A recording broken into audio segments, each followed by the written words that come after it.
السلام علیکم دوستو، ماضی میں روم نامی ایک عظیم سلطنت گزری ہے۔ یہ تاریخ انسانی کی طاقتور ترین اور مہذب سلطنتوں میں شمار کی جاتی ہے۔ یہ حضرت عیسیٰ علیہ السلام کی پیدائش سے 200 سال قبل قائم ہوئی اور اس کا خاتمہ 1500 عیسوی میں عثمانی ترکوں کے ہاتھوں ہوا۔ دوستو، سلطنت روم ایک اور خاص حوالے سے بھی یاد کی جاتی ہے اور وہ ہے اپنے غلاموں پر شدید ظلم و ستم۔ سلطنت روم میں غلاموں کی تعداد اتنی زیادہ تھی کہ بادشاہ اگستس کے دور میں ایک رومن شہری 4000 غلام بطور جائیداد چھوڑ کر مرتا تھا۔ یہ غلام وہ لوگ ہوا کرتے جو یا تو جنگوں میں پکڑے جاتے یا پھر جو اپنے قرضے ادا نہ کر پاتے۔ ان غلاموں کو قطعی طور پر کوئی حقوق حاصل نہ تھے۔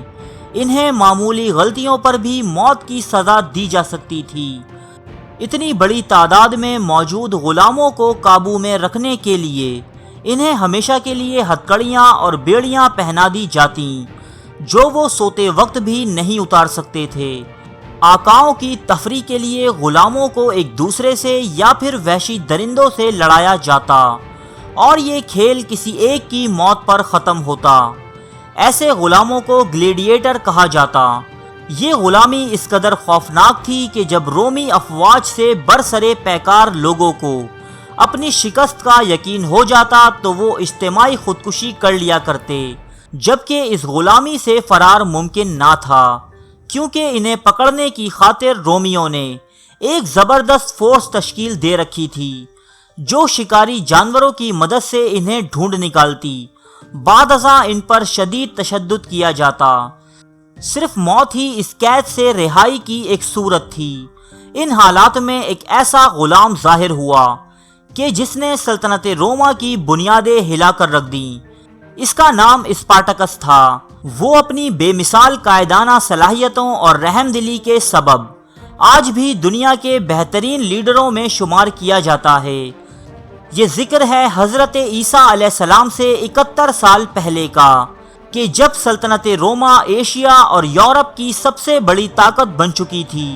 اسپارٹکس یونان کے علاقے تھریس میں پیدا ہوا۔ ابتدا میں اس نے رومی فوج میں بطور سپاہی خدمات انجام دیں۔ بعد ازاں اسپارٹکس اور اس کی بیوی کو نامعلوم وجوہات کی بنا پر غلام بنا لیا گیا۔ اسپارٹکس ایک مضبوط جسم کا مالک تھا، اس لیے اسے ایک گلیڈیٹر کی تربیت دی گئی۔ رفتہ رفتہ اس نے کیپوا شہر میں بطور گلیڈیٹر بہت شہرت کما لی، لیکن وہ اس قتل و غارت گری کے نظام سے شدید نفرت کرتا۔ چنانچہ وہ ایک رات اپنے لوڈس یعنی تربیتی اسکول کے مالک بیٹیاٹس کو قتل کر کے 70 غلاموں کے ہمراہ یہاں سے فرار ہو گیا۔ جب یہ سب یہاں سے نکلے تو ان کی تعداد بہت تھوڑی تھی اور ان کے پاس کچھ برتنوں کے علاوہ کوئی ساز و سامان نہ تھا۔ اسپارٹکس کی قیادت میں ان غلاموں نے چھپنے کے بجائے رومی ساز و سامان سے لدے قافلوں پر حملے شروع کر دیے۔ تلواریں اور دیگر اشیاء خوردونوش یہ لوگ قبضے میں لے لیا کرتے اور غلاموں کو آزاد کروا کر اپنے ساتھ شامل کر لیتے۔ کچھ رومی دستے ان کی سرکوبی کے لیے نکلے، لیکن اسپارٹکس نے ان سب کو شکست دی۔ اب ان غلاموں کا حوصلہ اتنا بڑھ گیا کہ یہ کیپوا شہر کے گرد و نواح میں لوٹ مار کر کے غلاموں کو آزاد کروانے لگے۔ اسی دور میں کرکسس اور اوئینیمس نامی 2 غلام بھی اس تحریک میں شامل ہوئے اور ان غلاموں کے لیڈر بنے۔ اب اسپارٹکس اور اس کے دوسرے ساتھیوں نے وسوویس نامی پہاڑ پر اپنا کیمپ قائم کر لیا۔ دوسری طرف سلطنت روما کی افواج کا زیادہ تر حصہ اسپین میں ہونے والی بغاوت کچلنے میں مصروف تھا، لیکن اس بڑھتے ہوئے خطرے کے پیش نظر گائس کلاڈیس گلیبر کے ہمراہ ایک فوج وسوویس پہاڑ کی طرف روانہ کی گئی، جس نے اس پہاڑ کا محاصرہ کر کے ان غلاموں کو گرفتاری کا حکم دیا، جبکہ اسپارٹکس اپنے ساتھیوں کے ہمراہ رسیوں کی مدد سے پہاڑ کی دوسری جانب اتر گیا اور وہاں موجود منتشر رومی دستوں کا قتل عام کر دیا۔ یہ صورتحال دیکھ کر گائس کلاڈیس کو وہاں سے بھاگنا پڑا۔ سلطنت روم کی طرف سے بھیجے گئے دوسرے لشکر کا اس سے بھی برا حشر ہوا۔ اسپارٹکس نے اس لشکر کے سالار تک کو گرفتار کر لیا اور بے شمار مال غنیمت ان غلاموں کے ہاتھ لگا۔ اسپارٹکس کی ان کامیابیوں کو دیکھتے ہوئے ہزاروں غریب اور پسے ہوئے لوگ اس کے ساتھ شامل ہونے لگے، یہاں تک کہ اس کے لشکر کی تعداد 70,000 تک جا پہنچی۔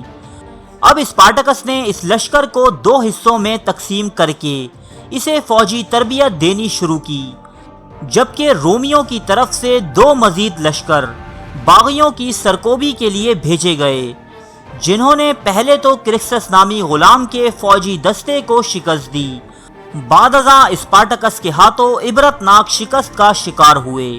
اب صورتحال سلطنت روم کے قابو سے باہر ہو چکی تھی اور قریب تھا کہ یہ غلام آگے بڑھ کر دنیا کی سب سے بڑی سلطنت کا خاتمہ کر دیں۔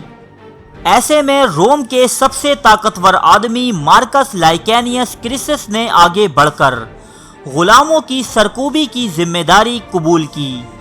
مارکس نے پہلے تو روم کے سب سے وحشی اور جنگجو فوجیوں پر مشتمل 40,000 فوج کا ایک لشکر ترتیب دیا، جبکہ اپنے ایک ساتھی میومس کو ایک الگ لشکر کے ساتھ غلاموں سے لڑنے روانہ کیا۔